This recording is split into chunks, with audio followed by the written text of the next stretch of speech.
planted the seeds with such tender, stupid hope. A herb garden for our love, basil for joy, thyme to cope. Rosemary for remembrance, I watered it with my attention, weeded it of doubt, but some infections of the soul go deep. The herb garden began to wilt, not from neglect, but from a fundamental tilt. In the emotional climate, the soil of us was wrong. Too acidic with old hurts, I fought for it so long. But the forgiveness came when I stopped pouring water on dead roots. When I accepted the wilted herb garden as my truth. Laid bare the forgiveness of a wilted herb garden. Not a failure, but a pardon from the plants themselves. They tried, they grew a little, then they returned to the middle of the cycle. The forgiveness is in the brown, curling leaves, in the quiet promise that what bereaves also feeds I will to the wilted garden, back into the earth. Let it have a second birth. As compost is richness, the forgiveness is in the turning under, in the quiet microbial thunder of decay, creating the potential for new life. The wilted herb garden, my first brave failed pardon of myself for not being able to make something grow in unfit ground.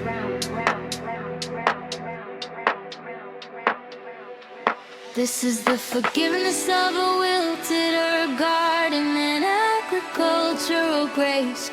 Learning from the quiet, patient face of nature, that not all planting leads to harvest. Some leads to soil, to the slow, beautiful uncoiling toil of transformation. The wilted garden is not a grave, it's a nursery in a different, darker cave of the process. The forgiveness is in the scent of dry sage and turning the page, not to a blank one, but to one rich with the black broken down matter of what came before. The wilted herb part in the quiet chat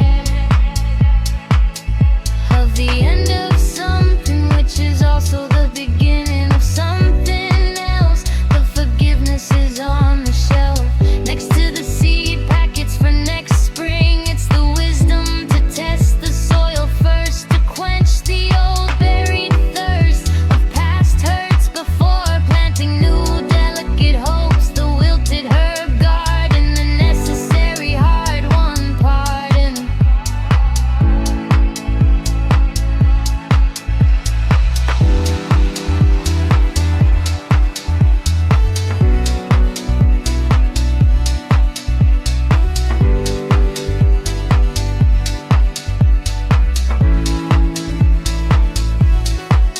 Next season I'll plant hardier things. Maybe just wildflowers, things that don't need so much from the hours of my day. Things that can thrive on neglect and sun. The wilted herb garden will be the one that made me a better gardener. It's death, my most fertile lesson. The forgiveness is in the succession of life, even through death.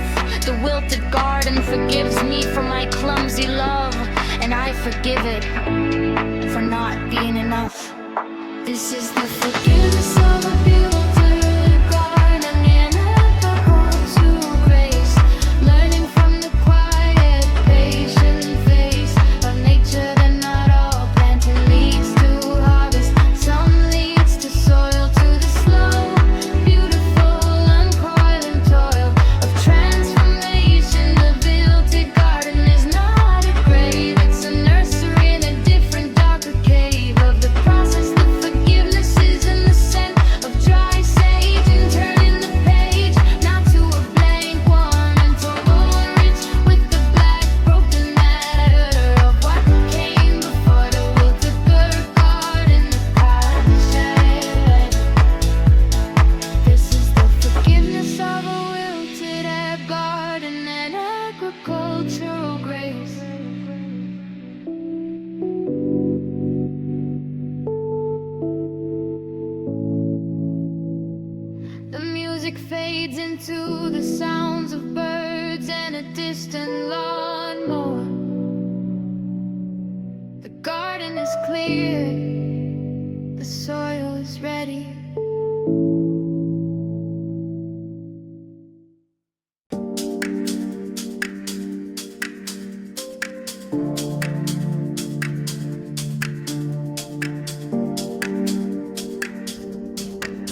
abstract, a theorem of perfect fit.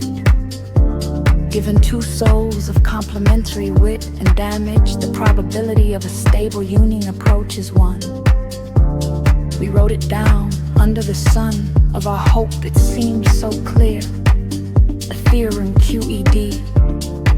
But the proof was the mystery. We could never quite marshal the lemmas, the axioms of day to day. The proof kept collapsing in a fray of misunderstood variables. We were a theorem without a proof, a beautiful, frustrating, aloof truth that hovered just beyond our grasp. The theorem was sound, its logic profound, but the proof required a consistency we couldn't supply, a rigor that would make a lesser love die. Quicker, we were a theorem, a glittering crystalline should be, and the fact that we couldn't prove it was the only thing setting us free to be a beautiful, tragic thought experiment instead of a failed reality. And a theorem without a proof is a special kind of knowledge. It lives in the realm of the mind, not the college of hard knocks. It's pristine, unassailable, and ultimately unavailable for practical use. We were a theorem, I can still write it on the board. It still makes my heart ache to oar that a perfect abstract us, but the proof is missing. The middle steps, the grisly kissing and fighting and forgiving that turns theory into fact. We were a theorem, and that's that. A theorem without a proof, a love that was always if then, never now, never age.